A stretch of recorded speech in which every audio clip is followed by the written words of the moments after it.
to really, for example, credit the Bahrain government for the fact that any country was welcome to come to this Congress. That's an example of how do I try to be inclusive, even in countries that have either cultural or other challenges from pockets of their societies that say, we need to be, we don't want to talk to certain societies. Like Abdurrahmanov, who's a true champion of what we're doing in Uzbekistan, and Margit Lind from Denmark, who's done a phenomenal job in leveraging a GW campaign in this regard. And then Carla Gutmann, who's also from Argentina. We have a fabulous delegation from Argentina. They always have a smile on their face, and they keep us always happy and cheerful. And Dilma from Cape Verde. We love the fact that small is beautiful, and there's so many of the great experiments in entrepreneurial ecosystems that are coming out of either small countries or island countries. So we're very, very excited that we've got you here. Well, let's first of all talk about this. So what I'd like to just ask you, maybe Hikmet, if I can start with you. Uzbekistan. So what comes to your mind when you think of Uzbekistan? You might think, well, this was I suppose, a former Soviet republic. It's a country that had traditional institutions. Do you think of it as being a creative, grassroots, innovation, entrepreneurial economy? No, I think most of the institutions 5 years ago you might have thought otherwise. Think about you being one of the prime catalysts for turning around the sort of environment that's happening in Uzbekistan. So we consider that to be trying to be more inclusive of the late adapters, the traditional institutions in our society. So tell me, how have you done that? Tell us more about that. Yes. Good morning, everyone. Yeah, thank you, Jonathan, for a very straightforward question. Exactly, if you would ask me, how would I describe Uzbekistan's economy or business climate in general for a couple of decades after we became independent, I would say very toxic, very state-controlled and governed, and without a clear picture of where we want to head as a country, as an economy, and as a society.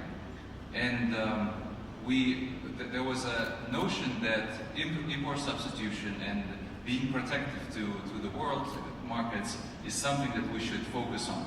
And by that, we would produce great producers, entrepreneurs, and small and medium enterprises. Unfortunately, this showed that this is a dead end. It's not the way that the country really becomes competitive. And we know historical cases of South Korea in 70s and 80s. We know the case of India for several decades that also tried to build the economy of a more protectionistic nature. Unfortunately, we continued with these mistakes, but only in 2016 and 17, where we had a new government and a new president, we really admitted this will not bring us to any bright future. So what we have now for the couple of years is a complete change of the strategy. And me personally, as a representative of the private sector, really welcome these changes. If you would describe the former economy, it would be very much state-owned. SOEs, state-owned enterprises, would dominate the markets. They would crush any type of competition. They would monopolize dozens of industries and more or less probably 80 to 90% of the economy. So the changes came, and now we have just within a couple of years, we opened up the country for more than 50 countries. You don't need any visa to enter Uzbekistan. There was very strong limitations on the currency convertibility for several decades. Starting from 2017, it's a more or less free market economy. The tariffs, the custom tariffs, were really like they were not just promoting local producers. They were really blocking you from bringing anything from other countries.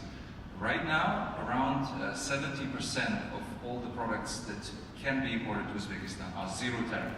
So now we have built probably very basic components of the infrastructure to really compete with any countries abroad.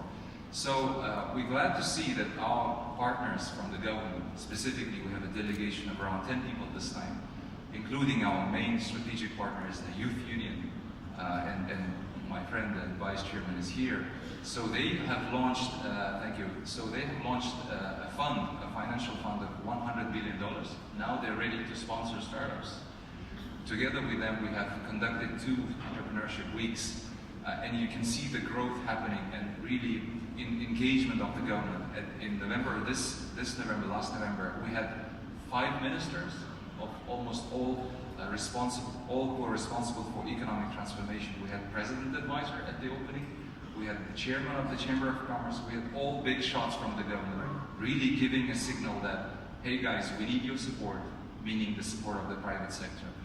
Bukele was there, and she saw that there's a complete transformation and understanding that we can only do it together. Only together we can really start building a healthy entrepreneurial ecosystem. That's great. So you really leverage Global Entrepreneurship Week as a way to sort of introduce that more creative culture into those institutions. It's an effective tool. So Mark, you've obviously done this in Denmark too. In Denmark, you didn't really need to convince the government about creativity and innovation and entrepreneurship. It seems like in Scandinavia as a whole there's a lot more, shall I say, a porous environment than that. But how have you used Global Entrepreneurship Week to create more inclusivity of groups that have been excluded?